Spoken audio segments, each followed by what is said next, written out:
Unhappiness is due to the ego. With it comes all your trouble. If you would deny the ego and scorch it by ignoring it, you would be free. Reality is simply the loss of ego. Destroy the ego by seeking its identity. There must be a subject to know the good and evil. That subject is the ego. When there are thoughts, it is distraction. When there are no thoughts, it is meditation. Silence is most powerful. Speech is always less powerful than silence. Meditation helps concentration of the mind. Then the mind is free from thoughts and is in the meditated form. All knowledge will have to be finally given up to experience the truth. There is no doubt that the end of the paths of devotion and knowledge is one and the same. If the light of the sun is invisible to the owl, it is only the fault of that bird and not of the sun. You are awareness. Awareness is another name for you. Bhakti or liberation is our nature. It is another name for us. State free from thoughts is the only real state. Eternal is not born nor does it die. Let what comes come, let what goes go. Why do you worry? Grace is ever present. All that is necessary is that you surrender to it. I am in the heart of all beings and am their beginning, middle and end. When the world which is what is seen has been removed, there will be realization of the self which is the seer. The mind, which is the cause of all cognitions and of all actions, becomes quiescent, the world will disappear. You are already that which you seek. Happiness is your nature. It is not wrong to desire it. What is wrong is seeking it outside when it is inside. If one's mind has peace, the whole world will appear peaceful. Transforming yourself is a means of giving light to the whole world.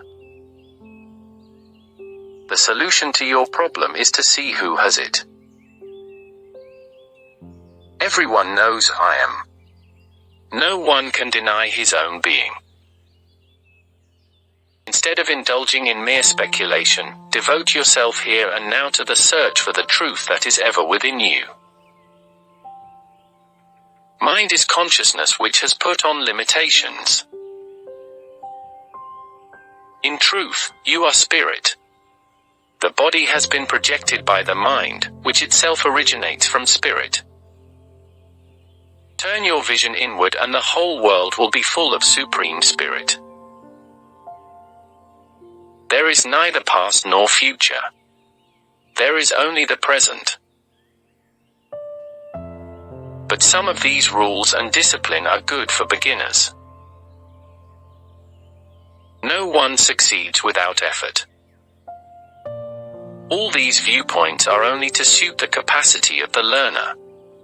The absolute can be only one. The ultimate truth is so simple, it is nothing more than being in one's natural, original state. There is no truth. There is only the truth within each moment. The mind turned inwards is the self, turned outwards, it becomes the ego and all the world. The ego does not rise, the self alone exists and there is no second. If ego rises, all will rise. If the ego merges, all will merge. The more we are humble, the better it is for us. The thought I is the first thought of the mind, that is 𝒂𝒏𝒕. It is from that whence 𝒂𝒂𝒏𝒕 originates that breath also originates. That which rises as I in this body is the mind. If one inquires as to where in the body the thought I arises first, one would discover that it rises in the heart. It is after the appearance of the first personal pronoun that the second and third personal pronouns appear. Without the first personal pronoun there will not be the second and third. Till the time of death, the mind keeps breath in the body, and when the body dies the mind takes the breath along with it. It is by virtue of the mere presence of God that the souls governed by the three cosmic functions or the fivefold divine activity perform their actions and then rest, in accordance with their respective karmas. One can know oneself only with one's own eye of knowledge, and not with somebody else's. In dream the mind takes on another body. In both waking and dream states thoughts, names and forms occur simultaneously. The process of inquiry, of course, is not an easy one.